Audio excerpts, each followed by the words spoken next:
Hello and welcome back to the political talk show that vows to bomb a Venezuelan fishing vessel every day until we win a peace prize. We are not even mad. Today we speak of the Hamas hostage deal, Donald Trump as a weird kind of autocrat, and the government shutdown. Is it as crazy and as impactful as you thought it would be? When we do so, we promise to uphold our reputation for refutation because we are not even mad.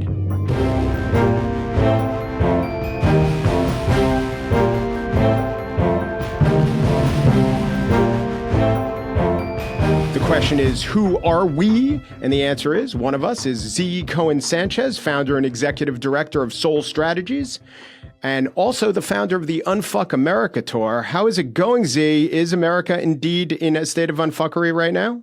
No, it's not, but it's going well.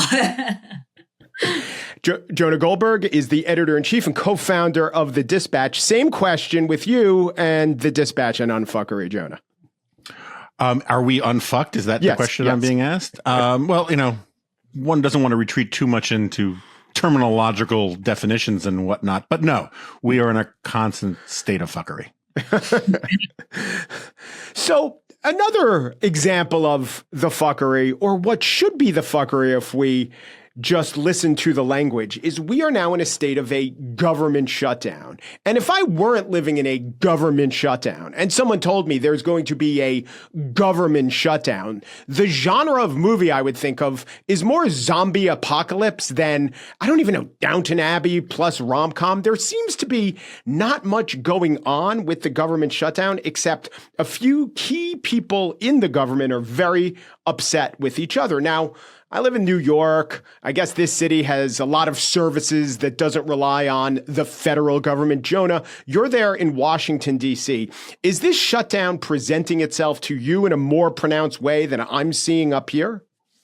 Not really. I mean, the traffic is slightly better, but not as good as I would have hoped. Like during COVID, it was awesome. You could do like figure eights and stuff. And there are still traffic jams in D.C.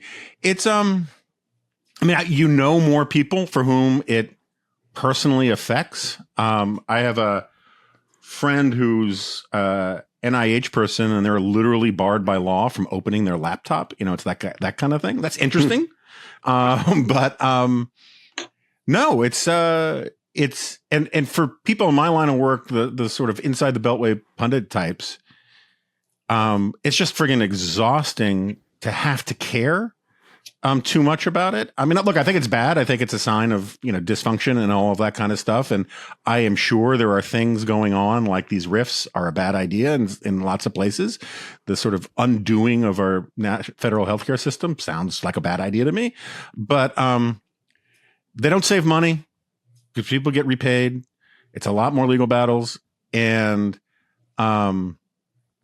everybody's a hypocrite, right? Because everyone is, the great mystery. So the big debate for a lot of people was whether or not, the big blame game. Are Republicans going to get blamed or Democrats going to get blamed? On the technical merits, I think it's clear that Schumer is to blame because he's the guy. But for Schumer's maneuvering in the Senate, there's a lever. It says shutdown. He's the one who's pulled the switch. Right, but the polls aren't showing that. Republicans get slightly more blame, and the sort of angels on a head of a pin argument is, do Republicans, there are some people who say, well, look, the party that forces the government shutdown will get blamed. And the other argument is, no, Republicans always get blamed. And it was sort of unsolvable because with a few very small exceptions, Republicans were always the ones who caused the government shutdown. So this is the test case. And it turns out, I think that Republicans are getting more of the blame, in part because the Republicans have terrible messaging on this. And the body language from Trump is that he's enjoying the shutdown, which is not great for him to lay all the blame on Democrats. And you can't go 9 months into this presidency with a president who relishes being a bull in a china shop, pissing off everybody out, doing the Doge thing, all that kind of stuff. And then you tell people, and I think a lot of people are tuned out of politics these days, you can't then tell them, oh, government's in disarray and Trump had nothing to do with it, because it is sort of the baseline assumption now that chaos is what Trump does. And so the Democrats are benefiting from that a little bit. Yeah. So, Zee, tell us about what life is like out there in Nevada with a shutdown. I know your Democratic Senator, Masta, was one of two Democrats who voted to keep the government open. And also, I just want to acknowledge, I didn't really put it all together. What a terrible experiment it is in terms of independent variables to say, well, the Republicans will always get blamed. And, well, maybe that's not right. The party that shuts the government down will get blamed. So it's a bad experiment since it's always been the Republicans. But is there a blame game going on to any degree in Nevada?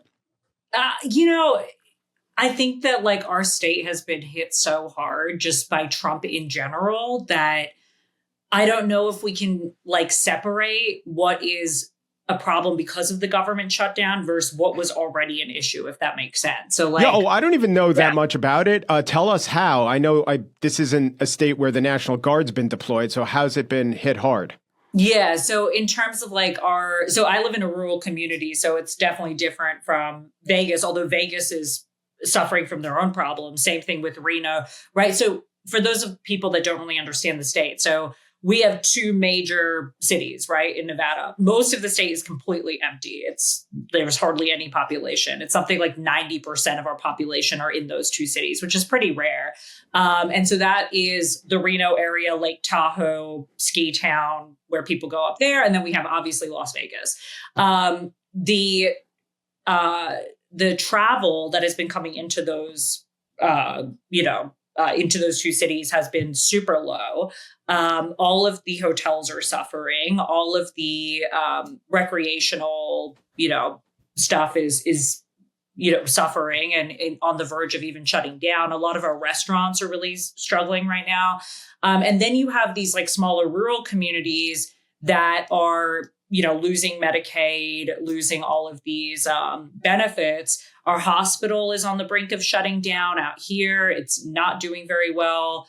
And so like those, and then already, obviously, we're like, 49 out of 50 for our education, and teachers, we're not able to get teachers out here. And with all of the Trump benefit cuts, that's also affecting. Because one of the reasons why people become teachers, obviously, is because, yes, the wages are low, but there are benefits, right? Now, there's a question of, are they even going to have benefits? So Andre Agassi has one nice school, and that's about it in Nevada. Yeah, exactly. So that's why it's hard to sort of determine what was already happening versus what's happening now with the shutdown. Although I'm pretty sure Nevada is up there. It's not as bad as Alaska, where my wife is from, but I think the federal government owns like 80% of the total area of Nevada, right? So there are a lot of air bases, a lot of federal installations. At some point, you stop paying their salaries. That might have knock-on effects, I would assume. Oh, there are definitely going to be, for sure. I mean, and that's also like a question too of like our federal lands, and is Trump going to sell that off, and what is that going to look like? I mean, this state is not going to be benefited. And then obviously we have a massive Hispanic population, right, that are coming over from California. So we have a lot of people that are scared to leave their houses, which ironically also voted for Trump, a lot of them. So it is not the best situation out here to begin with. So I agree that people are checking out of government and they don't ask about the salience of an issue, or I haven't seen any polls where they have the add-on question after who do you blame, how much do you blame, and how upset are you? And I do take it that people are much more upset about many other things, from just the state of the economy, which they might connect to all these trade wars or potential trade wars, and definitely ICE raids. That's upsetting people. Yeah, so it's an odd thing. The political class has to tell you who's winning or losing, but the politicians themselves, they comport themselves based on, am I gaining an advantage from this action or am I not? And the polls might say something. I guess that's how you have to do it. But my gut is that no one is really getting blamed that much. No one is getting credit that much. So then what's the mechanism, or what's the urgency to ever get out of this? Won't it have to be something like, well, do we actually want to go into the midterms not having a government? Who does that look worse for? I do think that this could play out for many, many weeks without it having a real effect on a vote to be cast in 2026. Do you think so? I generally think that's true. I think there are caveats, though. Like at some point, which has happened in the past, air traffic controllers are just like, screw this, I'm not going to work anymore. And we've already seen some flight delays. That pisses people off a lot. If one plane falls out of the sky, heaven forbid, changes the zeitgeist pretty dramatically. Not paying soldiers and military people, that has massive, knock-on effects. And a lot of people can miss one paycheck. A lot of banks and stuff help you out to maybe miss 2 paychecks. You start missing 3-4 paychecks, and it doesn't matter how much that you're going to be compensated down the road. You're not going to be making mortgage payments and that kind of thing. So I think there are places where, and also, this fight about Obamacare premiums, when they actually do go up and 10 million, 20 million people have their healthcare premiums go up. I think I have already predicted, I think the Republicans end up caving on that after they end the shutdown. But before that, you could see things can get testy, right? I mean, at some point it actually breaks through. Where it'll break through, there are a lot of school programs that do free meals, and they get compensated by the state, and then the state gets reimbursed by the feds. If the feds stop compensating, eventually you run out of that money. And I could see that changing people's attitudes. Who they blame and what it actually forces, I don't know, but people are going to start paying attention when the consequences of this unfold over time, I think. Yeah, that's plausible. And I mentioned the couple of senators, Democratic senators, who didn't want to shut the government down. What could be going on here is that the Democrats are on the right side of the issue, that even Republicans won't want to cast the vote that denies many of their own people subsidies for Obamacare coverage. But that vote could have happened and would have happened without a shutdown. So you might get this weird thing where there was a shutdown, there was a lot of pain. The left part of the Democratic Party feels that it stood up and did something, and then they even get the policy plank that they want, but they didn't need the shutdown to do it. But if they get what they want and they look like they stood up to, I don't know, Republicans or Trump, maybe it winds up being a smart play after all, Zee? Listen, I think that we need to fight with everything that we've got right now. So I do think that this was the right move from the Democrats to do this. But at the same time, every day that goes on is another day that is going to piss people off, right? Like, regardless of what side of the aisle you're on, if you're working for the government, as you were saying, like, you're going to eventually need a paycheck. I think what will be really interesting is to see how long this goes for, and 2, like, the effect on the midterms, right? Like, we're seeing obviously that the polls are looking like most people think that this is a Republican problem, which is obviously good for us long term. But again, that could shift very quickly if we get out of this and then Trump somehow makes this about him and his accomplishments, or he does something good directly after this, right? So it's yeah, I think it's a high risk. It's a very, very high risk. Let me ask you, other than having the shutdown or saying yes to it, do you think Democrats, Chuck Schumer, anyone else you could point to, has played their hand particularly well or has exhibited an understanding of leverage? But and then if you want, you could say no, but the Republicans haven't either. Yeah, I think no, but at the same time, I think the only person that I really see that's like fighting hard for us right now on the Democratic side is Gavin Newsom, right? Like, I see that with his redistricting, with the way that he's like handling Trump in general, I think is like, that's the model we need to go for. But again, like, shutting down the government to me is again, very, very high risk. So I'm not saying that there couldn't be high reward from that high risk, but right now, I'm just not sure what that looks like, because I don't see the Republicans backing out. Even if we have like some catastrophic plane accident or something. I don't know if that's enough to do it. I don't know. Yeah. So one theory you hear from Democrats is in DC is you go back to 2013, which is the most analogous of the recent shutdowns, where you had mostly in the form of Ted Cruz and some of his allies, them forcing the shutdown over healthcare, over Obamacare, to have a fight.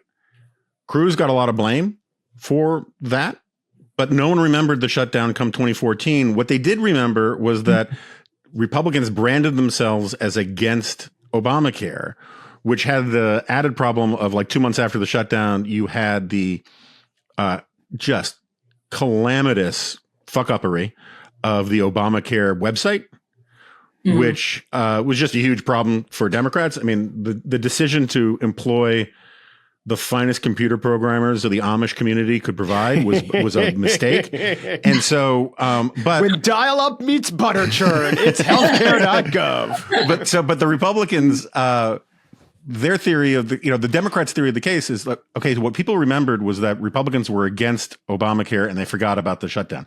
What I think that a lot of Democrats are betting on is people will forget the shutdown eventually, but remember that Democrats fought to keep Obamacare premiums low. Yeah. The problem with that, which I think is emblematic of a larger problem that Democrats have, is that Democrats really want to be fighting a president who's more like a Mitt Romney, right? A Paul Ryan, someone who wants to curb entitlements, wants to trim government, cut spending, lower taxes, all that kind of stuff, the traditional sort of Reaganite thing. And that's not Trump. Trump is a big government right winger. He is not a particularly conservative dude. On trade, Biden kept Trump's tariffs in place, and Trump has kept Biden's tariffs in place and then added even, 10 times more and all that kind of stuff. So it's kind of like, who's really for free trade anymore? And the Josh Hawley, Marjorie Taylor Greene crowd, got to remember, like a lot of the new coalition on the Republican side are lower income, non-college educated people who rely on things like Obamacare and Medicaid and all Josh that kind Hawley of thing. did go to Yale, but Marjorie Taylor, I understand. But my point is that the coalitions that make up the two parties have kind of changed, and neither party is really caught up yet. And so that's why I think Republicans will force Democrats to go along with ending the shutdown, declare victory, preen on Fox News, and then try to take all the credit for doing something about the Obamacare premiums, completely fudging the strategy that Democrats, the rationalization for doing this in the first place, because time and time again, Trump will not behave like the kind of right-wing president I want him to behave like, as being a small government guy. I think it's kind of, first of all, outrageous that we're talking about subsidies for something called affordable health care. Right? If it's affordable, why do you need the subsidies? These were supposed to be temporary in the first place during COVID, but there's this ratchet effect that every time you give a handout, it sticks around. So I'm on the heartless side of a lot of this stuff.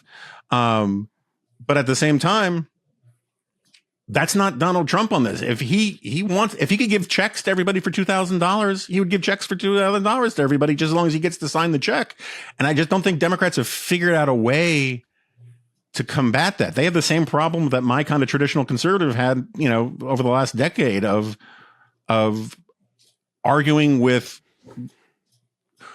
complaining, like my crowd was like, oh, he's not a real conservative. And Trump's like, yeah, I'm not a real conservative. He's much more of a squishy moderate on a lot of these kinds of issues. He just talks like a psychopath. Yeah.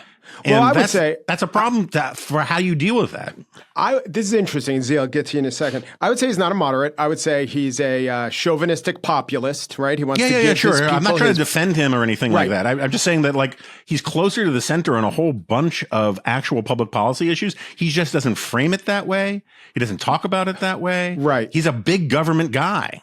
But why is this a problem? And then, Zee, you could pick this up. Why is the way you frame it is, this is a problem for Democrats because it's hard to pin the tail on that donkey when the donkey's made of Jell-O and he doesn't really believe in cutting the subsidies.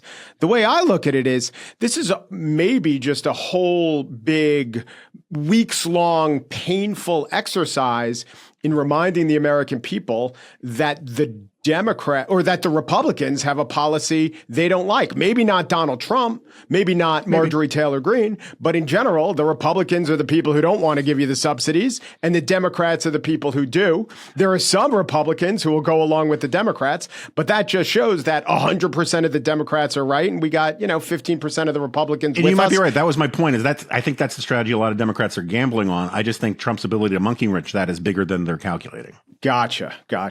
I mean, you're a Democrat. Is that a good gamble, Zee?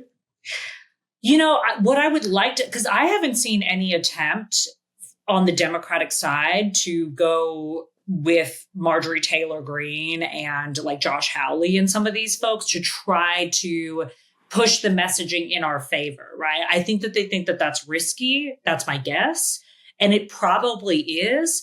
But at the same time, Marjorie Taylor Greene was like the biggest. I mean, Josh Hawley has been a little bit, shaky on some of the stuff, right? Like he was like huge on January 6th. We remember the whole fist and everything, but he's also split with Trump on some of the issues. But Marjorie has been, for the most part, like one of, if not the most hardcore Trumper, right, that we've seen. So if we can find a way to work with her on this issue and some of the other issues, I think that that's a good thing. Like, I think that that really like shows our strength, and it shows that Trump doesn't have the ultimate power that he thinks that he has. But I haven't seen a real attempt on our side to do that.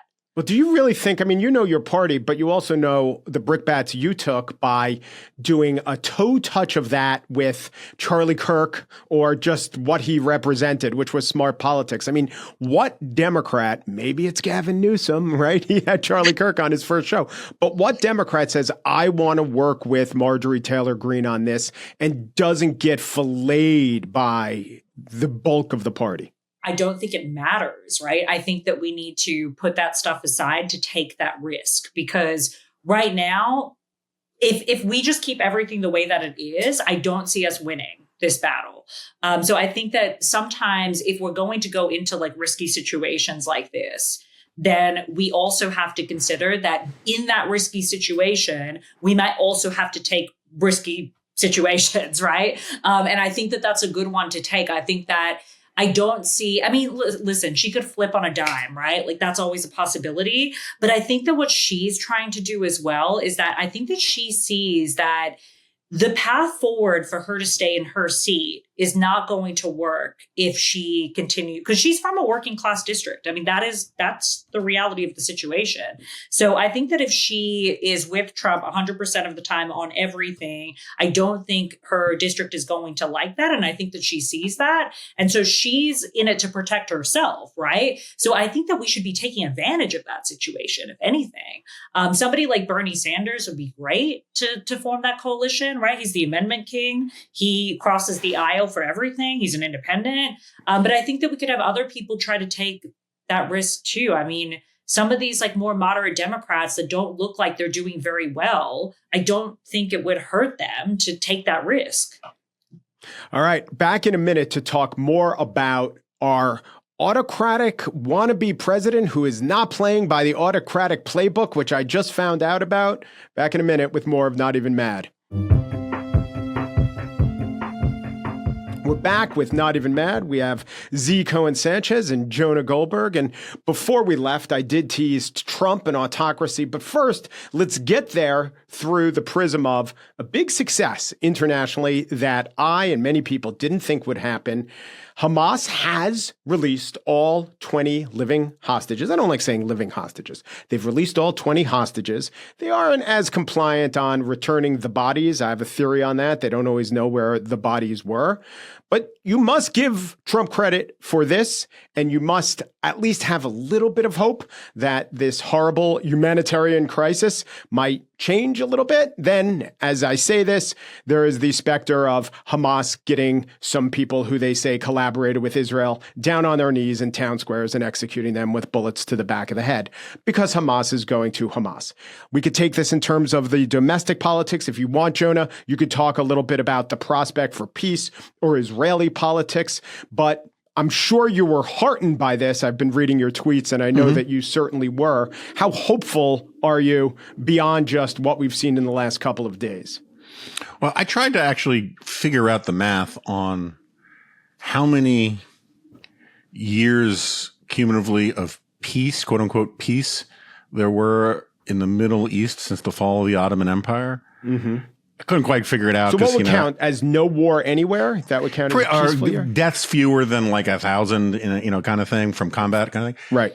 There's like one stretch of like 6-7 years, like from 56 to 63. It's not great, right? Yeah. And we forget that I mean, one of my big peeves about people talking about peace in the Middle East or the Middle Eastern conflict, it's always about Israel. It's never about like all the other horrible things that are going on in the Middle East, where when Arabs kill Arabs, it just doesn't make news. There's just something about Israel that bothers a lot of people. Look, I think you're absolutely right. And I've said so a bunch of different ways and a bunch of different times. Trump deserves a lot of credit for this. Foreign policy successes on a president's watch in general are credited to a president when they deserve the credit or not. And in this case, I think he does deserve a lot of the credit. I think part of it, and I don't think everlasting peace is on hand, right? That was my point about like it'd be foolish to think that. But just merely getting the remaining hostages out is good news. Ending the war for the time being is good news. Getting buy-in from a whole bunch of countries around the region is good news. And I think that one way to think about it is I do not like the way that Donald Trump conducts foreign policy generally. I don't like the way he conducts domestic policy generally. But there's something about the Middle East where it works, right? In both his first term and his second term. It turns out that given a whole bunch of like sweet gold presents to potentates and dictators and receiving them and doing business deals and using a huge show of force to mean you're serious and forcing Bibi Netanyahu to apologize to Qatar. I mean, there are a whole bunch of things that his style, his sort of bull in a china shop style, his transactionalism, lends itself. It's a language that they understand better in the Middle East than a lot of other regions. It has not worked great for him in NATO, in other places. I think what he's doing in South America is probably impeachable. But you take the wins where you can. And so, we'll see. I don't like the idea that we gave permission to Hamas to go around executing people, which is apparently what Trump did, and it's said as much. And I think that we don't have to get deep in the weeds on this, but there's room for a lot of retrospection from Western media and Western institutions about how they covered and talked about the conflict, about how much credulity they had for claims against Israel. And I think it's really, really, really telling that Trump is wildly popular in Israel and Bibi Netanyahu isn't. And so the unfolding of the politics there are going to be really interesting. Yeah, I would say the aspect of Trump's personality that came to bear is specifically about Hamas, in that Hamas is, I'm not going to insult them as stupid. They're certainly convicted. They're shrewd, but they don't have an exactly subtle view of the world. Mm-hmm. And I think Trump's lack of subtlety perfectly matched Hamas's view of the world, such that they didn't read any signals that I think could plausibly have been read by much of what the Biden administration was saying when they would tell Israel not to use certain weapons and when they would express their condemnation of Israel. Certainly what the international community was saying when they seemed to reward Hamas with the promise of Palestinian statehood, even though that's not in the Hamas charter.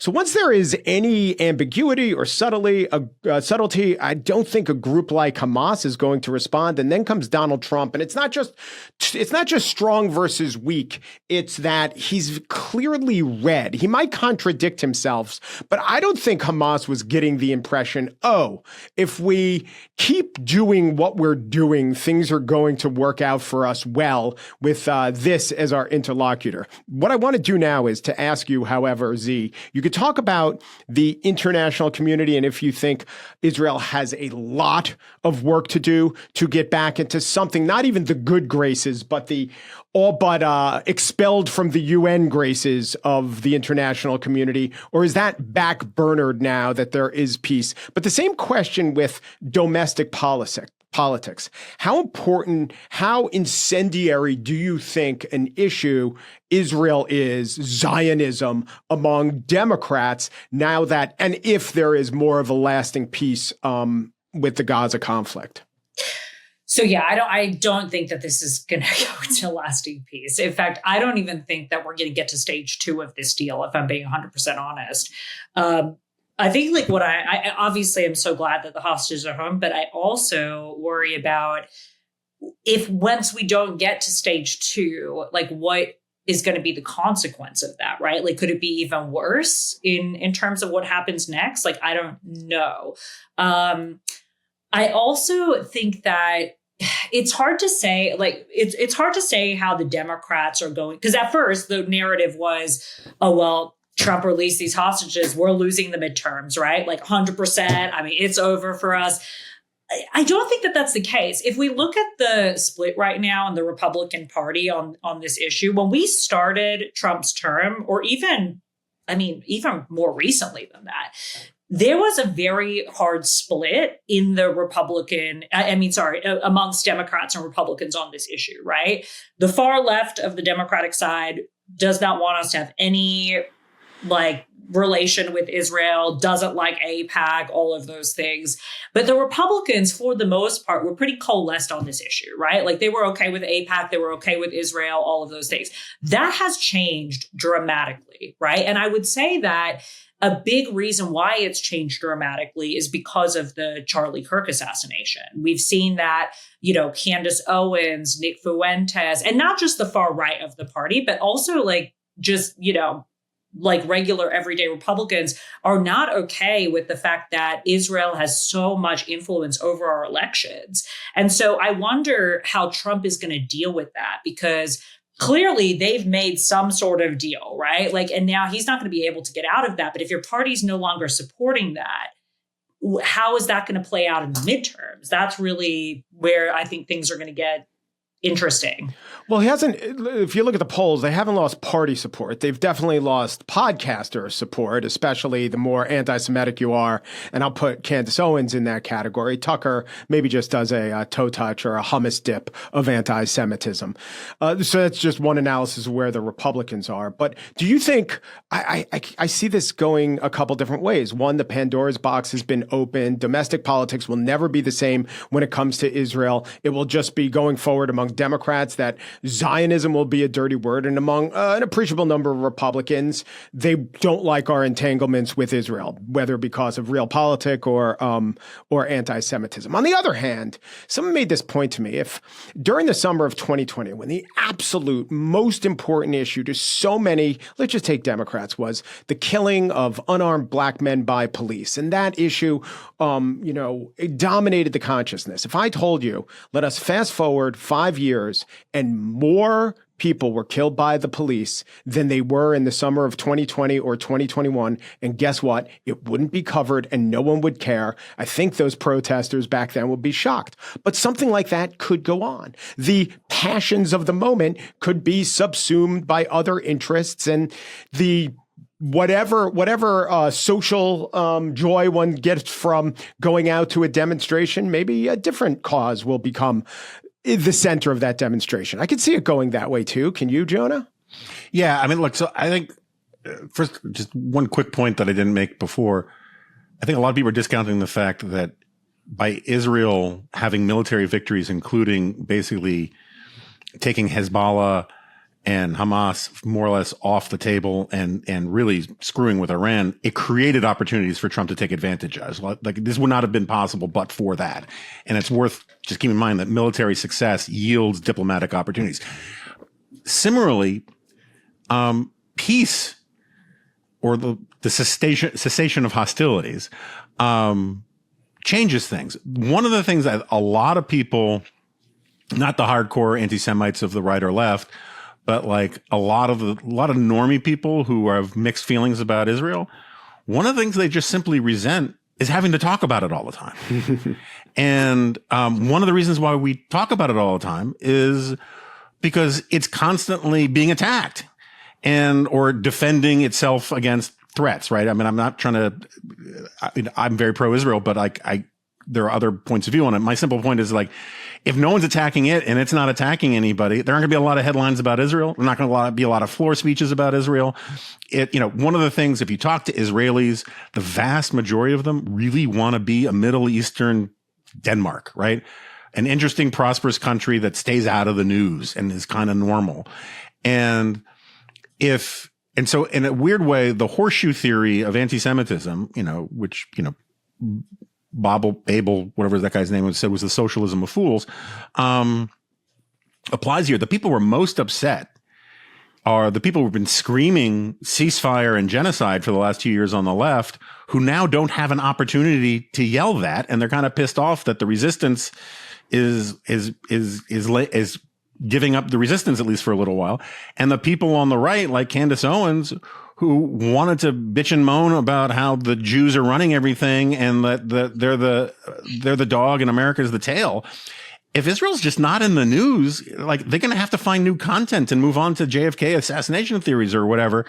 And so I think there is the potential simply for a reset when things calm down that would be to the benefit of Israel and to the benefit, I would argue, of Palestinians, particularly if Hamas is disarmed, that just takes Israel out. And also, remember, Americans do not, as a rule, vote on foreign policy stuff. Mm-hmm. So there's a very hardcore bunch of people on the left and a very hardcore bunch of people on the right who want Israel to be the central issue of our politics. And it's weird that they're the ones who most loudly claim that it is the central issue of our politics. But most people in the middle just, to the extent they're not pro-Israel, they just don't want to talk about it. They don't want to hear about it. And peace or cessation of hostilities helps with that. Yeah. There's some historical antecedents that I would say, yeah, that proves your point, or it could go like that. Like, we were quite upset 10 years ago about Darfur and the Janjaweed militia. Well, guess what? The Janjaweeds have been rebranded essentially as the Rapid Defense Forces, and no one gives a damn. When was the last time we talked about Ireland? Yeah. Right. I mean, like, peace takes it out of the headlines, Well, I would say that Ireland, there was the Good Friday Accords, but my point is Sudan is just as calamitous and just as bloody as it was when we talked about it back when, this isn't Sudan, I know, but Coney 2012 was something that dominated headlines. So there is the phenomenon of we move on. But I also think that Israel is something special. It's right in the middle of things that what we could call the poly crisis or the omni cure. And the left will never let Israel go. The evilness of Israel certainly will not let it go when Netanyahu is there. And I think it's possible that, look, there are two models of this. One is Israel right now lobs volleys and takes shots at what they regard as Hezbollah aggression in southern Lebanon all the time. So they're always shooting across the border. People are getting killed, and it's not covered. On the other hand, if it's a Gazan, if it's someone in the West Bank, if there's that mode of oppression where 10, 12 people, rock throwers, are greeted by Israeli bullets, I don't see how that doesn't become news. On the fourth hand, wouldn't I have said that about black people killed in the United States in bad shootings? And that seems not to have become news because it ran our course, and all but the activists are no longer interested in it. I don't know which way it will go. Okay, so that's cool. So nor do I. Have to, I will say this. Yeah, so that's cool. Yeah. I will say. But what I do want to ask about is, this is a Trump success.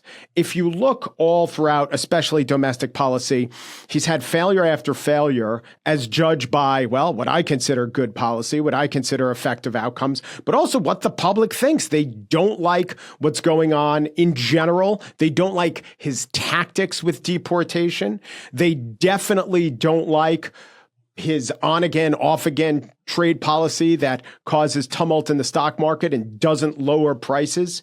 So I've been reading some analysis of what's going on with his theory of autocracy. A big headline, and Paul Krugman wrote this, was, "Can a despised autocrat consolidate power?" Here's the more complex version of that. It was put forward by Ben Radersdorf in the If You Can Keep It Substack. He said there are three theories of Trump the autocrat becoming a or America becoming a competitive authoritarian dictatorship. One is he's deviating from the script in important ways. People think that Trump is trying to become this competitive authoritarian, but he's jumping straight to overt attempts at repression before he's consolidated power. That's interesting. Will that work? And another one is there is no strategy. He's just 80. He never had a viable plan to consolidate power. Do you think, I mean, I know, Zee, you're worried about the autocracy specter, but do you think that, do you worry or do you have wonderings about his exact playbook and the way to get there? Oh, yeah, for sure. I mean, I think that, he's going to do everything. It's going to get much, much worse. I know that for a fact. How he gets there is the mystery yet to be solved, right? I think that the infiltration of the military is going to be an attempt there. I don't know if he's going to be able to do that because of the courts getting in his way. But I do think that there may be a path around that, and he's got plenty of time to do that. So yeah, I mean, I do think that he's going to use these victories, the Israel victory, these things to justify his next moves. But do you think that his unpopularity gets in the way of his goal of authoritarianism? Not really, because I mean, this is his final term, right? Although, I mean, I do think that he will try to run again if he's alive to do so. His health is not looking good. I don't know if it'll be possible for him to run again, but if he is alive and well, I think he will absolutely try. But I also think that he knows that his mortality is an issue, right? He's made like multiple comments about this, about getting into heaven and all of these things. So I think that he knows that, he's, on his way out.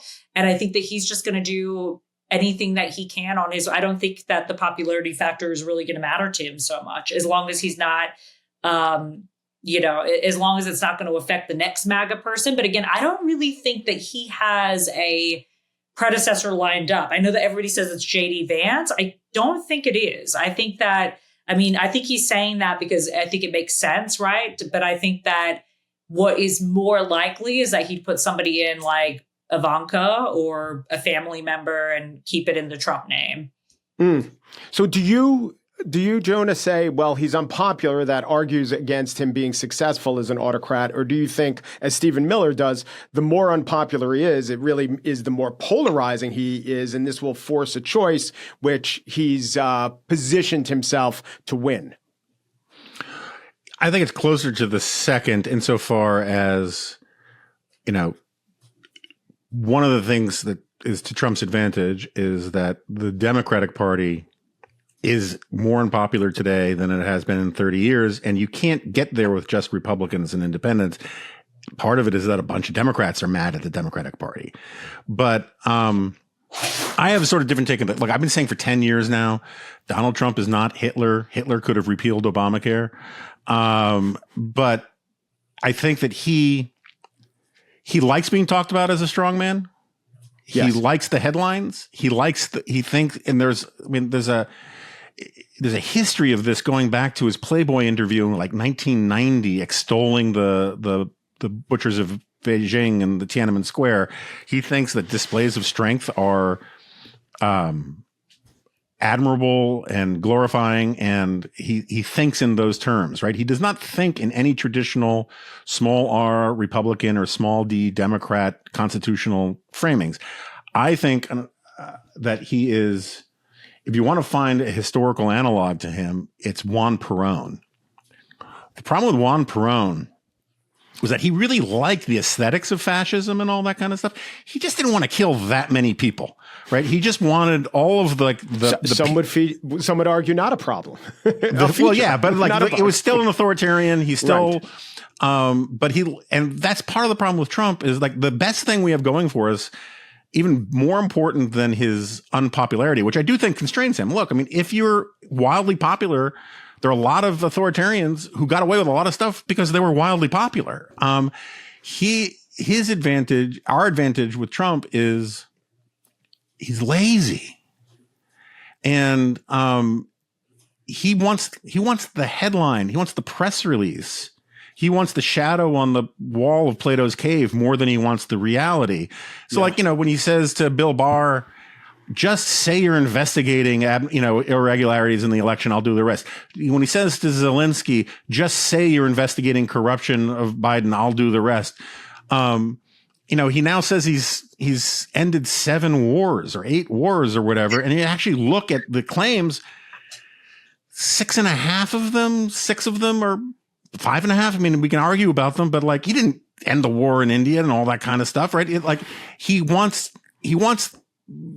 the line in his bio more than he wants the actual underlying reality. And one of the things that I think is a good thing, I mean, I think it's all gross and icky, and that's why I spent so much time cutting myself, but like everybody's figured out how to work the guy, right? So all the NATO guys talk about how they love his Musk and no one's ever been stronger and he's our daddy.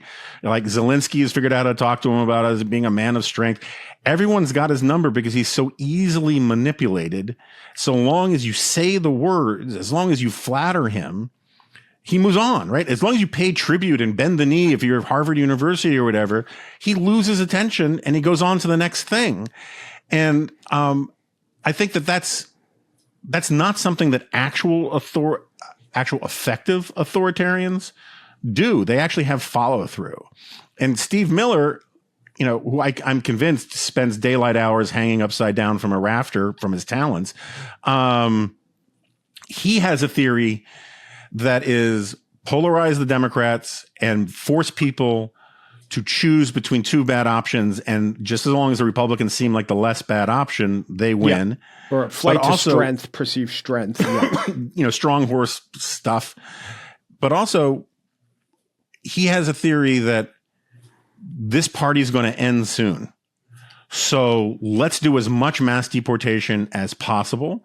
And if in the process we force Democrats or Antifa or protesters or whatever to overplay their hand that we can then exploit in another way, great. A lot of it is a boiling frog strategy. The things the Trump people say in court are very different than the things that, going back to the stolen election stuff, Trump talks about insurrection all the time. And I want to be very clear. It's bullshit. And it's dangerous, irresponsible bullshit. But his lawyers don't say insurrection in court very much. And I think part of the strategy from Stephen Miller and from Trump, whatever, is also just to normalize this stuff so that when he eventually does, that's why he sent troops into DC. I live in DC. It is not some crime-free nirvana now, but it's these little incremental boil of frog kind of things that by the time he does send troops into Portland or he does send troops into Chicago, a lot of normal people who are tuning out politics are going to be like, wait, didn't he do that already? Mm-hmm. And then if someone takes, and people are committing violence, right? I mean, I think the provocation strategy is real and the violence is terrible. But so is the stuff that's provoking the violence. And I think they're gambling that they benefit from helter skelter and chaos more than they're hurt by it. It's deeply cynical, but it kind of, to me, it doesn't matter if we get a full blown authoritarian or not. Playing authoritarian is bad. Having friggin' Pete Hegseth talk about getting all the generals together and talking about how lethality is going to be our calling card, and then having the commander in chief follow up and say, oh, by the way, this newly lethal warrior military, we're going to train them in American cities. It shouldn't matter that it's bullshit. It should still be something that pisses people off. And that's where we are. That's why we're not unfucked. I always thought he was the Berlusconi would be the best analog. I like Perón. I don't know if Melania is Eva Perón. I could see a young Patti LuPone playing Melania in some production. But my question is, and I don't know if Trump has a short list or a medium list of political opponents he wants to weaponize the Department of Justice against. But even if Trump's in it for the headlines and wants the ego stroking and doesn't have the deep yearning to crush his enemies beneath his boot heel, Russell Vought does. Stephen Miller does. He's manipulable. He likes the money and the kleptocracy. Isn't that not just the appearance or playing autocrat? Doesn't he become an autocrat if the manipulators are skillful enough to turn him in that direction? I mean, I think government policy can become autocratic, and like getting too caught up in like, aha, he's passed the threshold and now he's Il Duce kind of misses the point. Like I have nothing but contempt. I spent, 10 years ago, there were scads of my fellow conservatives who were calling themselves tenthers and 10th Amendment people and, talking about states' rights and sovereignty and all that kind of stuff. I'm a big supporter of federalism. And now these same people are like cheering the idea of Texas sending National Guardsmen to Oregon or Illinois against the wishes of a governor.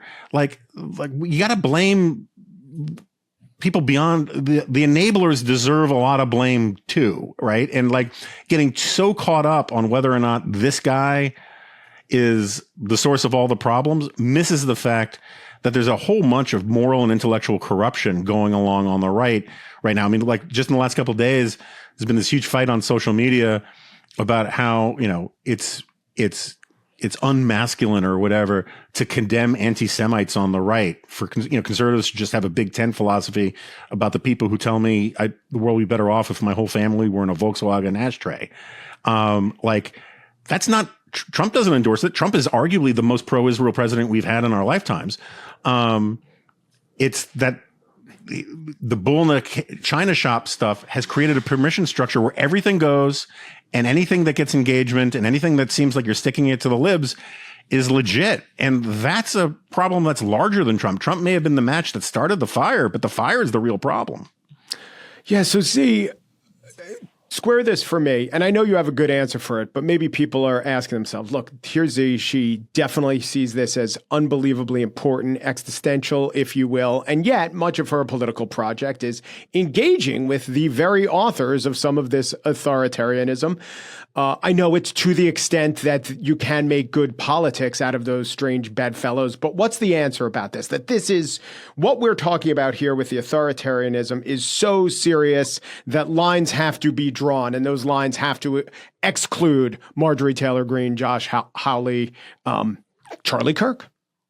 Yeah. So, I mean, I'm sort of in the agreement that I too don't think that Trump is I think he's just trying to sort of define his legacy, right? I do also think that a part of him is very lazy, but I'm more so worried about the young guns around him. I'm worried about the Stephen Millers and people like that who I think are just starting their journey, right? Like this is like a great in for them. And I think that they have really horrifying intentions. And I think that they are going to do anything that they can and that to which their power can hold to be able to get us to authoritarianism, right?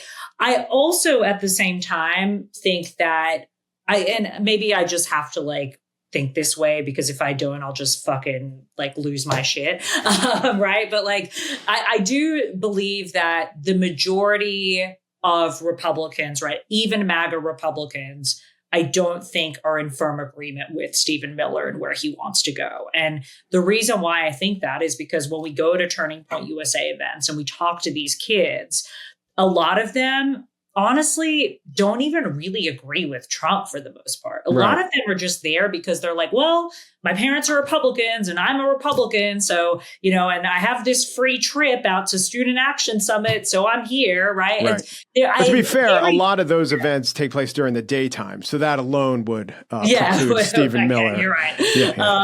But I will say like, very rarely, and there are some, right? Like there are some that are really sort of firm on Trump and on MAGA. But for the most part, it's very like mediocre, right? Like if there was a Democrat that came around that they felt passionate about, I don't think changing their mind would be as difficult as people think that it is. I think that the real issue that we've had as the party and the reason why we're in this situation to begin with is because they've put the footwork in and we just haven't done that. I mean, that's really the that's the short version of the story. If you see the New York Times article that just dropped a couple weeks ago, we are down in voter registration in every single state, even in blue states that can measure it. Out of 30 states, we are down significantly. Over 4.5 million voters were registered. And a big part of that was because of Charlie Kirk and Scott Presler and a lot of these people that we just don't have on the Democratic side, right?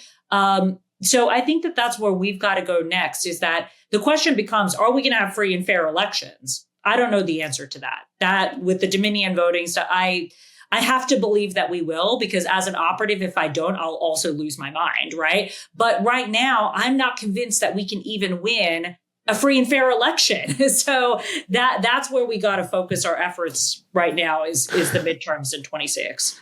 Yeah. Well, there is one great hope, of course, for all Democrat kind, but we got him here in New York, and his name is Mamdani. Yeah. So now we return to the guy. Now we turn to the point in the show where we talk about those little things that annoy us. Not that what we've been talking about has filled us with joie de vivre, but these annoyances I've branded the goat grinders, in that they both grind our gears and get our goats. I can yield the floor to either of you, my friends, or I could start. Do you have one ready to go there, Jonah? Sure. I think the last time I did this, I did it about bike lanes in DC, so I can't do that again, but I'm still full of rage. They haven't stopped annoying you? No. So like, I hate meetings. I hate strategy sessions. I hate all of the bureaucracy that, as a co-founder of a startup, I still can't escape. But what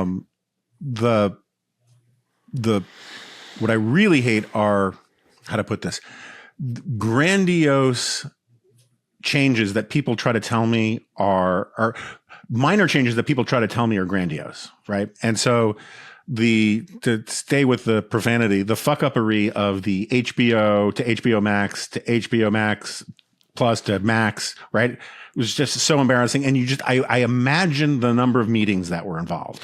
I imagine the number of people, the number of consultants who came in and made millions or hundreds of thousands of dollars for these tiny little tweaks. And then just the other day, Apple announced a bold and exciting, vivacious, vibrant was their word, redesign of their logo. And it's the Apple TV Plus logo without the plus.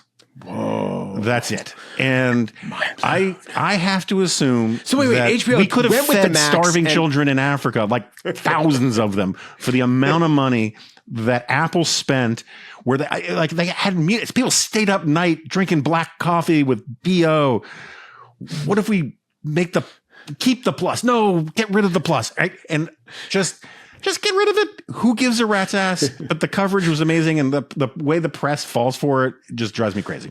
But what if the starving children we branded it Diphtheria Plus or Mosquito Nets Max? That could be the game changer. A huge way to lose weight.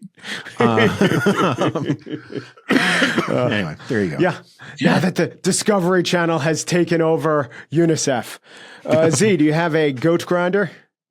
I have many, but the one I'm thinking about this week is Steven Crowder, when he went to that college right after Charlie Kirk was assassinated, but had a bulletproof vest and bulletproof glass, as if anybody even knows who he is. That was really, that was something else. Steven Crowder's self-protection grinds your goat. Here's mine.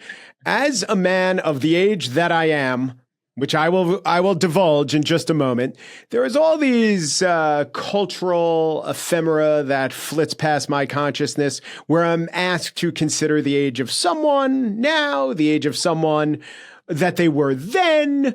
Almost all the new hires of NFL coaches are not just younger than me, but a decade younger than me. And I've been watching a lot of NCAA basketball, and all the players' parents are younger than me, even though my oldest just started as a freshman and is not an NCAA basketball player. But here was the one that really upset me and blew me away. I recently saw that when the Traveling Wilburys, yes, I'm going Wilburys on you, when the supergroup, the Traveling Wilburys were formed, they gave the name, they gave the age of all the members, your Jeff Slynn, your Tom's Petty, and then they divulged that the oldest of the Wilburys, and this was not an asterisk, the point was that Roy Orbison was the senior Wilbury. He was the most aged, the most ripe among the Wilburys, and I found out that he was 1 year younger than I am now. He was 52. How could Roy Orbison, not Pretty Woman Roy Orbison, how could Wilbury Roy Orbison be younger than me? So it more than grinded my gears. It pressed my Wilburys. So can I read you something? Can I tell you something depressing? You can cut it out if you want. So I have a similar peeve. I wrote about this a while ago. I went and looked up the numbers. At the beginning of these television shows, these are the ages of the various actors. Red Fox in Sanford and Son was 49. I'm coming, Elizabeth. Conrad Bain in Different Strokes, 51. Yeah. Wow. Mrs. Garrett in Facts of Life, 52. Wait, in Facts of Life? Yeah. Or she was even younger when she was the maid for the Drummonds. Boss Hogg was 49. Oh my God. Archie Bunker, when he debuted, was 47, and Gene Stapleton was 48. Oh my God. Jim Backus on Gilligan's Island was 51. Marlon Brando in The Godfather, admittedly, at least he had makeup, was 47. And this is the one that killed me because I thought he was a wise old man. Alan Hale, the skipper from Gilligan's Island, when that debuted, was 43 years old. Oh my God. Jonas Grumby, I believe. See, Z is young, but like for us Gen Xers, this is brutal because these were all old people to me. They're old people to me too. I'm not that young. Like I'm going to be 35. That scares me. I'm already like old enough to be a grandparent. Apparently, like.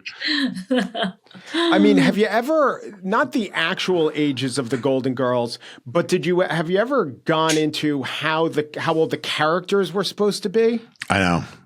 They're like late 50s. Are you kidding me? They're not meant to be 95. No. Max von Sydow, right? He was Father Merrin in the original Exorcist, and he was also the three-eyed raven in Game of Thrones. He played a 70-plus-year-old his entire career because in The Exorcist he was 44 years old. And it freaks me out. Anyway, sorry. There is one exception to this, a guy who plays 30, but he was 56, Viggo Mortensen, much older than you've ever thought he would be. Yeah. Well, he's an elf too, and they don't age.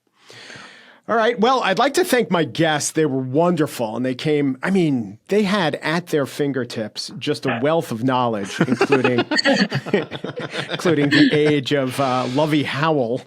Zee Cohen-Sanchez, founder and executive director of Soul Strategies. She is also the founded so many things, including the Unfuck America Tour. Thank you, Zee. Thanks for having me. And Jonah Goldberg is editor-in-chief and co-founder of The Dispatch. And I didn't on the way in plug The Remnant, his excellent podcast. You should listen to it. A great conversation every week. Thank you, Jonah. Thank you, sir. And until next time, we're not saying we're right. We're not acknowledging that you're right. Oh, no. But we are saying we're not even mad.